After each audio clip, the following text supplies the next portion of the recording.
I take refuge in Dharma. I take refuge in Sangha. So we've been talking these last weeks about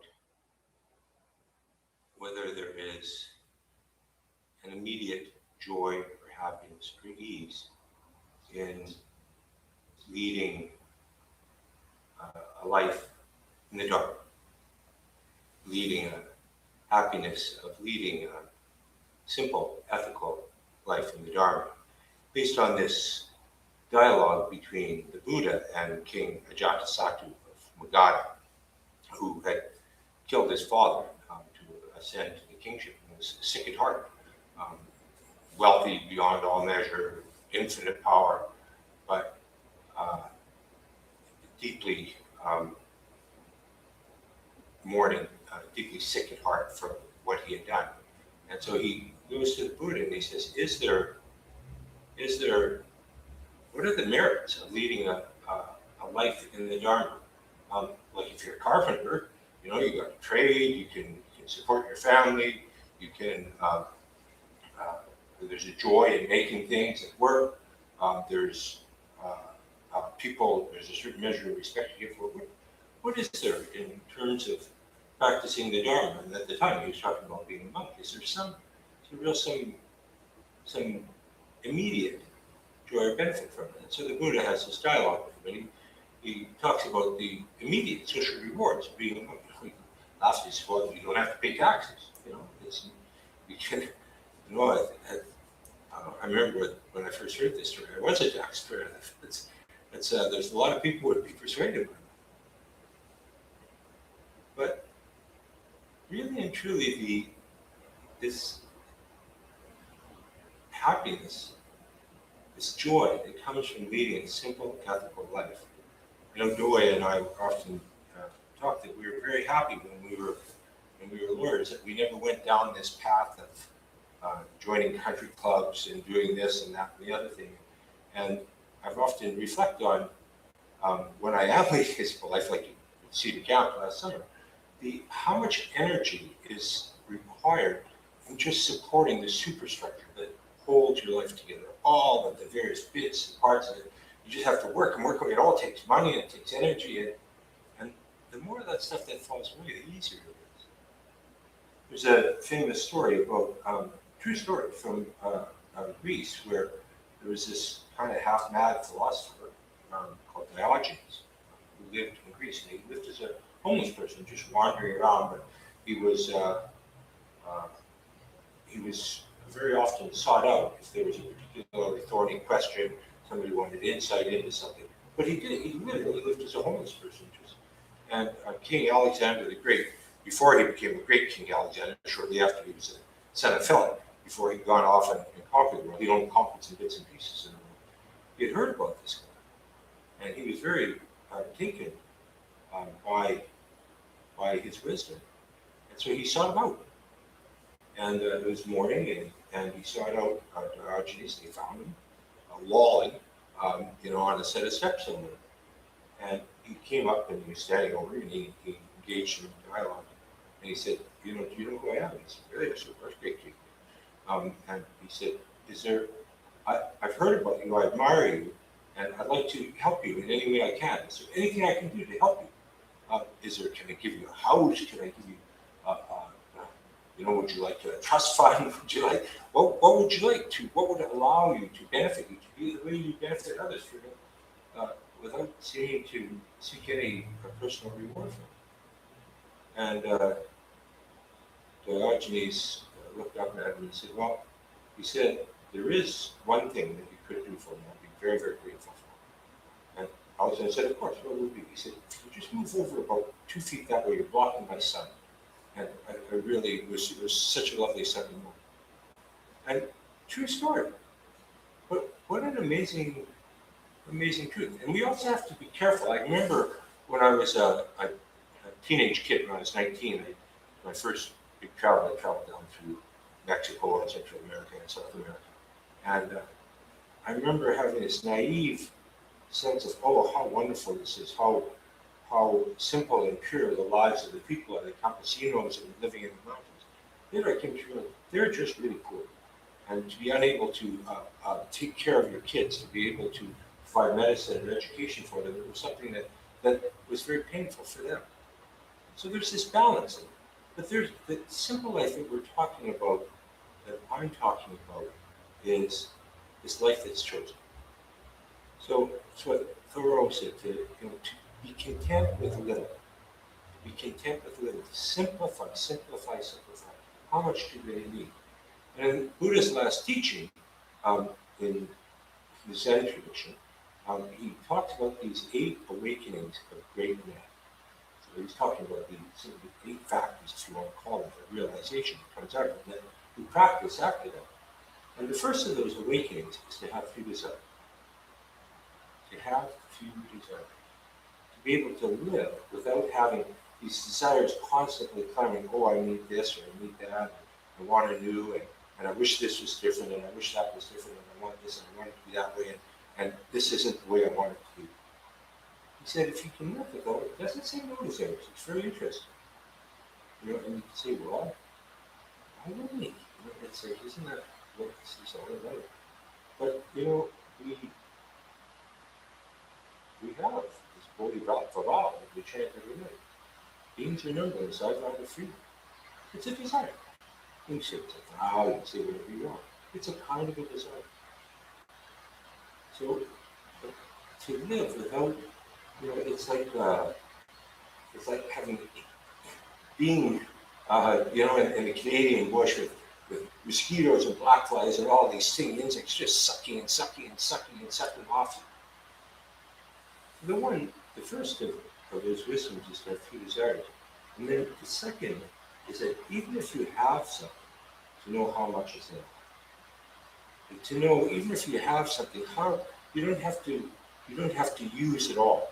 You don't have to to actually live this a sparse or simple life, rather than having, oh, I've got all this, what you do with it is your own business at that point. But in terms of the way of living, Dogen Zenji, where he lived, there was in the Heiji up in the mountains, there was a bridge. It was called Half-Dipper Bridge by a Heiji monastery. I've never been there. I only know this story. And whenever it was one of these lovely things with the Japanese monk did it, and whenever he would go over that bridge, he would take water and he would offer it. But he would always offer, he would drink it or it would be offered. But he would only offer half and then he'd pour the other half back into the river.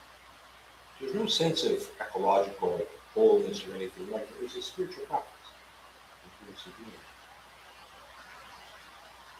So to be able to be content with little, as you simplify your life, the laws of the universe become simple. Solitude ceases to be solitude. Poverty with another ceases to be poverty. It's one of the other of these 8 awakenings of great men, 8 awakenings of a life in the Dharma, the awakening. And that's the serenity and seclusion. Serenity and seclusion. And on one level, it is talking about being able to be okay, to be serene, to know joy and happiness and ease, being in solitude. But that isn't what the Dharma is about. I mean, it isn't about taking yourself away somewhere, although sometimes after a realization, in Zen, there's a long tradition of, if somebody has a deep realization, where they take themselves away in what's called a long period of maturation. So not to get all lathered up at that point in time, but to go and practice with this until you become completely aware. And sometimes people become hermits. Chosen ways to use me about becoming a hermit. Hogan is too already says I want to be a hermit, but I want Llewellyn to be with me. So that's kind of funny. But the serenity and seclusion that the Buddha was talking about is a little bit different. It's the serenity and seclusion in the midst of the Dharma. Because the Dharma is ultimately, it comes down to getting over yourself. But then it's how can I help? How can I, having seen having seen the truth yourself of this delusion that's kind of causing so much suffering in people's lives, and seeing through it, see, it's just all completely smoke and mirrors. There's nothing there. There's no, unless you want to make suffering, unless you want to cause it, there's nobody to receive this suffering. So you say, well, right now I'm losing it. Oh, it hurts so much, it hurts so much, it hurts so much. Well, there's nobody there to receive that suffering. When you actually open to the reality of it, it's just a sensation. It's not even a sensation. Nobody owns the sensation. It's no different than the yellow or the fork on a certain level. So how lovely to see that yourself and to be able to realize this letting go of it. But when you realize this truth that we all share this one body, how can the left hand not help the right hand in the circumstances? How could you not open yourself up to a life of compassion? The two things, these two wings of a bird in Zen, one is wisdom, one's compassion. They're both the same. They're both exactly the same. In the Lojong teachings, they talk about great compassion, and you realize you get nothing but compassion. This is all compassion. It's all arising from this one source. It's nothing but this one source. It's nothing but this one body. How could it be anything but compassion? So to realize that practicing, first you realize the fundamental dreamlike nature of all things. That everything is that it's mind-made. It all arises from this one mind, fundamental human nature. And then to have insight into the what's sometimes called the unborn nature of things. And there's a difference between consciousness and awareness. So you want to start saying there's 16 different kinds of mind or something. But it's a helpful thing to look at. So awareness that we're talking about is choiceless. It's choiceless. It's objectless. It just is. It is this well, it is this thought, and everything, entity, sense, everything arises in it. Time arises in it, space arises in it, quarks arises in it, whatever it is. And it's completely simple. And yet, and you can say that it's not, but it's not nothing. Everything arises in it. It's infinitely perfect. So, and it's not boring. It's not boring, it doesn't matter. And it's you. It's exactly what is sitting there right now. And it's a kind of, you actually realize that. So you know what? I'm just going to go to bed and rest. You know? I'm just going to put my feet up for a while. But then there comes this awareness that how can I help? All of these suffering people, how can I help? First, how can maybe I can actually help people by helping some medicine for the kids so they get some time to practice too. They get some whatever. Maybe I can actually help them practice the Dharma and realize the same because it's a practice of compassion.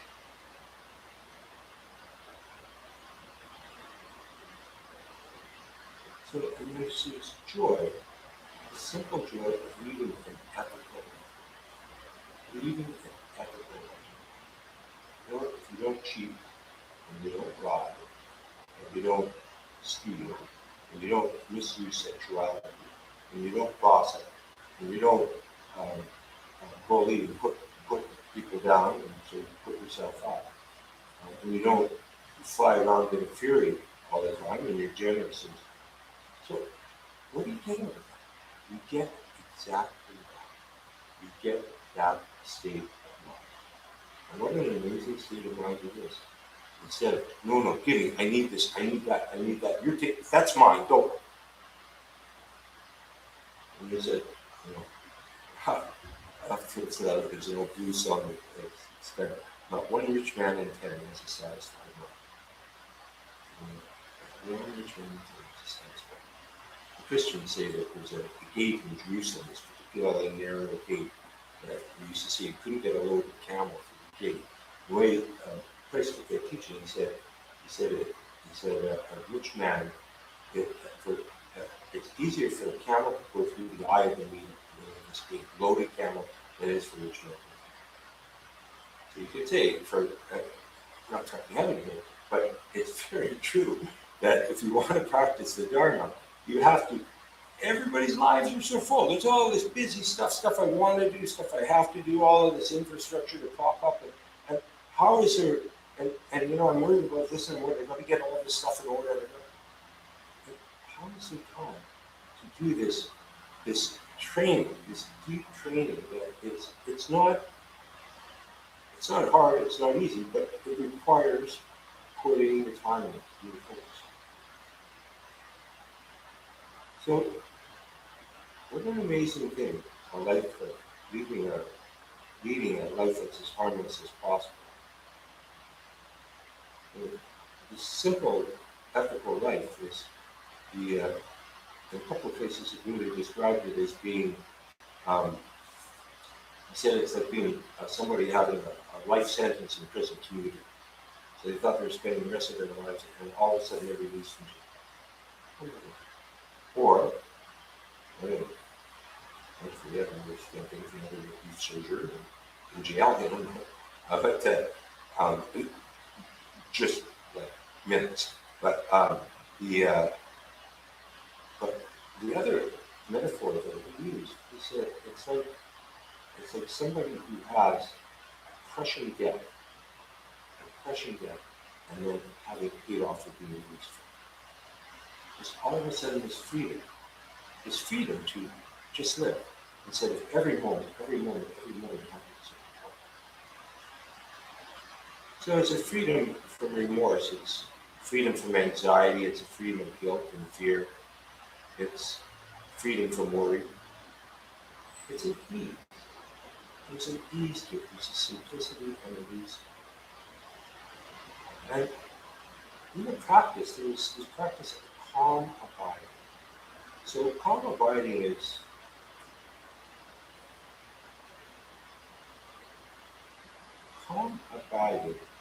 to practice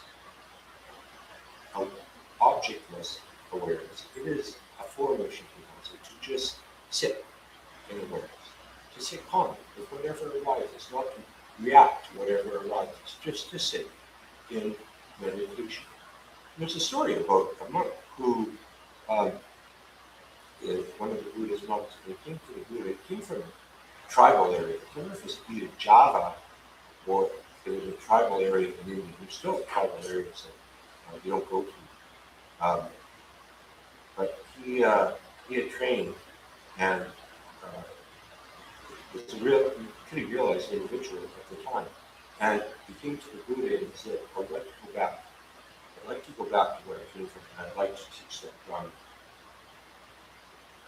But it's very interesting. People often crap on the Theravada teachings and say, oh, it's not compassion-based, it's not, it's just everybody's in it just to become an arhat and be released. But the truth of the matter is, it's the Theravada teachings of the four divine environments, practicing loving kindness, practicing compassion, realizing the mind of sympathetic joy, just this mind of joy when anybody else is joy, and then the mind of equanimity. So this individual, he said, no, I want to go back and offer, I have to offer these teachings to these people. Nobody knows how, if I don't do it, who's going to do it? And the Buddha said, well, you come from there, but you know what that place is like. He said, you go there, people are going to mock you, they're going to humiliate you, they're going to insult you for who you is wrong. It's okay. He said, at least you're not beating me with sticks. And the Buddha says, well, you know where you're going, but you know that they very might beat you with sticks. They might beat you with sticks and bugs. What you're doing. They might just beat you up and give you a stick. And he said, well, I know it. And he said, but if that happens, at least it won't be sharp-edged weapon. He said, well, what if it's sharp-edged weapon? He said, what if they attack you with sharp-edged weapons? What would you do? He said, practice calm. Practice calm. That's what the Dharma is. It's about finding equanimity. Ultimately, it's the badge of somebody who has practiced for a long period of time. It is these divine abidings. First, but it comes to can be okay with whatever arises. Can you be okay? And it doesn't mean being a stoic. I can be tough and I can endure it. It's the exact opposite. It's soft. It's when you let go of all of this, the mind of awareness, you can't stick a pin. You can't stick a pin in space. When you realize this, when you really open to the truth of Shikantaza, when you open to this, you cannot injure. That it's this birthless awareness cannot be injured. You can't cut it. You can't shoot it. You can't. All of that arises from it. But it is the practice of doing it. It's a practice of this loving kindness, which is like being held in the arms of your mother, in terms of knowing that whatever arises, whatever this is, it's okay. Whatever it is, wherever you are, it's not incomplete, it's not broken. The world is not broken. It feels like the world is broken. Like it's really easy for me to say, this is broken, it's not broken. This is exactly the way things are right now, and it's exactly what we need to do. Doesn't mean that it's all going to turn out nice and there's going to be little unicorns around farting rainbows. That isn't what it means at all. But it does mean that you're a whole, complete, lacking nothing. And this is whole, complete, and lacking nothing. And this is exactly what it is, what our practice is how can we help? How can we serve in this moment? It's a matter of bowing. Yes, Master. Remember there's this poem with Vikan. Vikan he's a hermit monk. He lives all alone by himself. All alone by himself in this little tiny hermitage, maybe like 3 o'clock. Every morning he gets up and calls himself, Vikan? Yes. He says, are you awake? Yes. Don't be deceived by others. No, I don't. So the practice, are you awake? And then bow and speak. What is it that's asked of me right now? What is it that's asked of me? Not about me, not about am I going to have more fun doing this or am I going to have more fun doing that. What we are is we are this. And you're responsible. You're responsible. And so what do? You pick up a group and start speaking exactly where you are. Knowing that you can never speak your place. It's impossible. Beings are numbers and about feet. You know? The infinity of beings, you can't actually feed them all. One way is by a simple realization that it is. That in and of itself is all being. But still, in this realm, it's a little bit different. But how do you live this life? You know, there's a funny old story about, which I don't know if this one is, but these 2 friends were walking on Long Beach in Tofino. There had been a big storm, huge storm, and all these starfish were washed up on the beach. Thousands of starfish. And they were walking down the beach, and they weren't. Every time you come to the starfish, you pick it up, throw it back in the ocean. But if I pick it up, throw it back in the ocean, his friend's going to look pissed at this point. You know, it's going down the walk. He said, this is just stupid. It's hopeless. You're never going to be able to save all those starfish. There's no way. I said, save this. What a wonderful way to live life. A simple life. A simple ethical life. So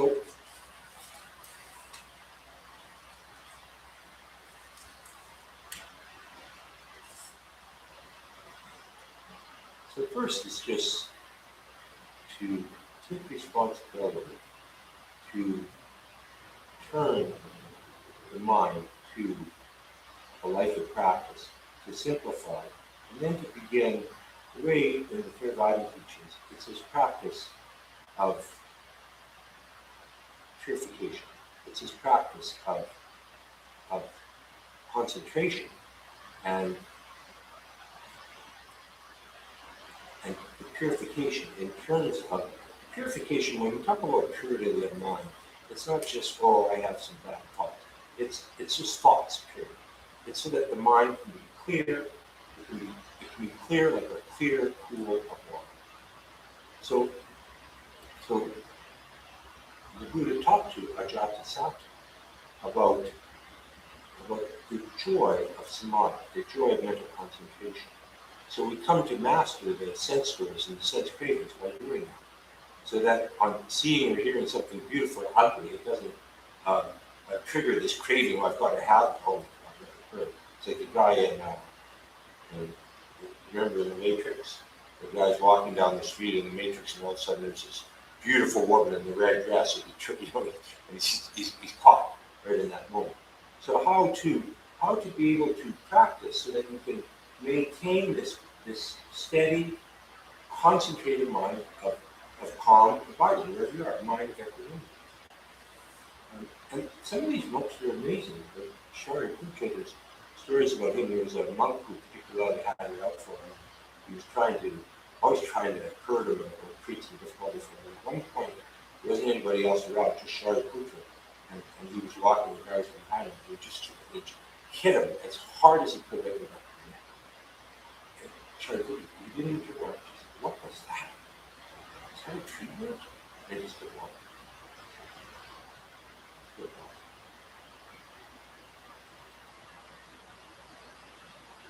so these guys, they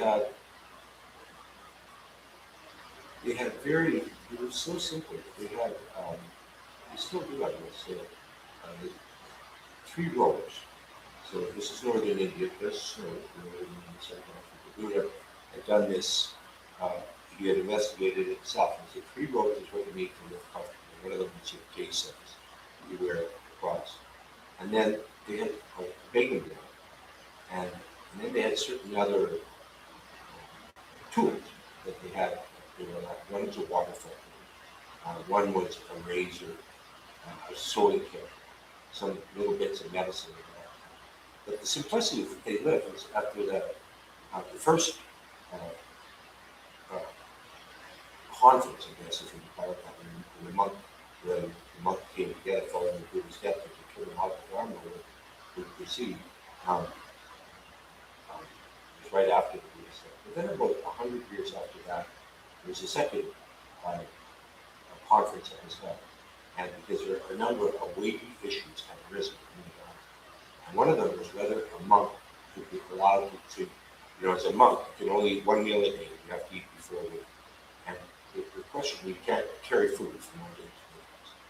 And so the question was, is it permitted to carry salt? You know, how to carry salt with you. Now, I'm always it makes me happy hearing at that time that was a weighty issue that needed to be attended to. But the joy when you zazen, when you actually open to it, is a joy. And for me, it is. I love sitting zazen. I love sitting sesshin. It's a happiness. It's a joy. Happiness is how bright and transparent the moonlight is. How bright. I mean, I talked about it before. I remember it's so many years ago now, but after one particular sesshin down in Oregon, I remember being out at midnight, the last night before the sesshin was over, and there was this bright moonlight, turning somersaults. Like just for the fun of it, just turning somersaults on this field. It was just so beautiful. So his mind is really satisfied. There's another story with this guy. There was a farmer and his wife that had a fall of lemon. She decided she had enough of it.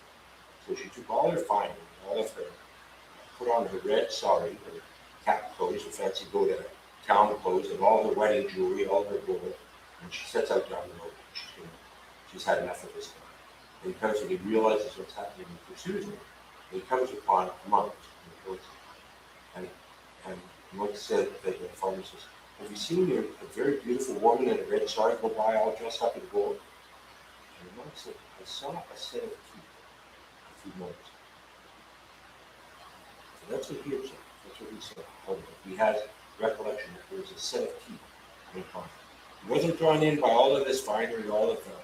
Now I say that some of the stories it's very common for the monks. They blame the women for every desire.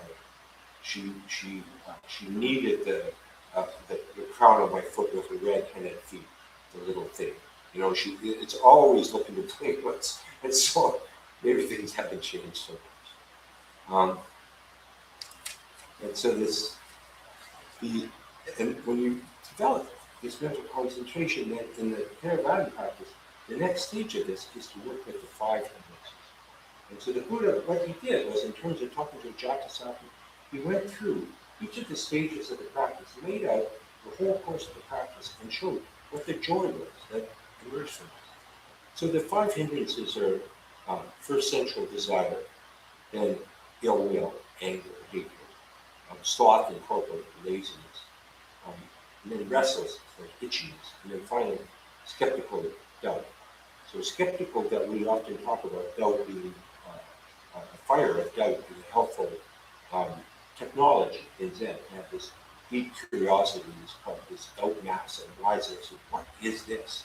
And that it kind of it infuses the concentration so that one's not pushed off that. The skeptical doubt we're talking about is different. It's about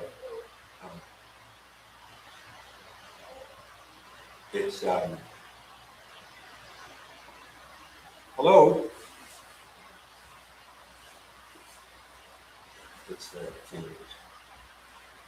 So skeptical doubt is it's this doubt that eats your practice up from the inside. You know, doubting whether this is the right practice, whether I can do it. I've just been doing it for so long, it's hopeless. Whether maybe I should be doing some other practice. Maybe different teacher, a different kind of something. There's something wrong with this, and it's that doubt is one of the most destructive things I've seen in terms of people's sense of life. It's a shame. It arises usually because of some other reason, but then it arises, and then the thinking mind gets involved, tells a whole story about it, writes this whole story about it, and it becomes confirmed that this is what it is. And then people walk away from the practice when really and truly it's at every point in the practice, something arises. It's like a dialectic, you know, in terms of however strong your vows, your intention, practice on it is, something arises up to push back against it. So, you know, it's like the Buddha and Mara, two parts of the same thing. But so the Buddha talked about freedom from the five hindrances as being the joy of it. And so he talked about the joy of being free of sensual desire, this craving of, you know, what are your sex cravings? Sex, ice cream, alcohol, pot, and whatever it might be. And what's the harm of it? What's the harm? It takes you away from the present moment. And it takes you into this mind of craving, and it takes you into the mind of, ultimately, the mind of self. So constantly drawing us away from this right now, creating this mind of there's something wrong with it. I want this instead. This isn't good. I want that. I want more of this. I want more of that. I want. And once you give rise to that mind of more, God, it's like trying to, as the old timers used to say, it's like trying to shovel snow and fill a well. It doesn't matter. You can't satisfy the mind of more. You can't satisfy the mind of I want. It's what its nature is. I want. If you get a red one, you want a blue one. If you get a blue one, you want one that has 6 wheels instead of 4. You know, it's like you just can't. It's hopeless. And the flip side of that is the mind of hatred of the unknown. This mind that just and the Buddha had analogies for it. He talked about the water. I was using the analogy of a pool of still water for in terms of this mind, this concentrated mind of samadhi. And he said, you know, the mind of desire. He said it's like having all of these colored dyes in the water. All of these things. It's so beautiful. I want that. Aqua did a picture once of a monkey you know, reaching down to try to keep the moon over the water, you know, the reflection of the moon in the water. Anyway, let's stop. Good place to see. Auspicious point to see.